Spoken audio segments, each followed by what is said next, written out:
So hey guys, welcome back to another video, and in this video I'm going to show you how you can download and install WhatsApp in your PC and laptop in 2026. So how to do this, let's get started. Just go over to your Google Chrome and then search for WhatsApp download and just go over to the first link from WhatsApp. Once you do this, you'll see a download button here. Just click on download and it will download the WhatsApp installer. Once it completes the download, just double click on the installer and it will install it in your PC. So yes, this is how you can do it, guys. If your problem still occurs, so make sure to comment down below so we can bring a detailed guide on this video. Alright, that's it for today's tutorial.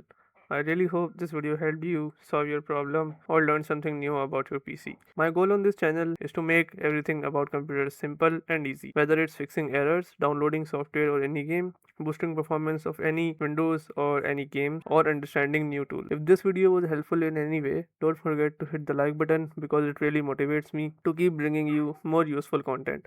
And if you're new here, make sure to subscribe and turn on the notification bell so you never miss any future tutorials, tips, and PC fixes. Also, if you're facing any issues or have any questions related to computers, Windows, software, or anything technical, drop them in the comments. I read all of your comments and I'll try my best to help you out.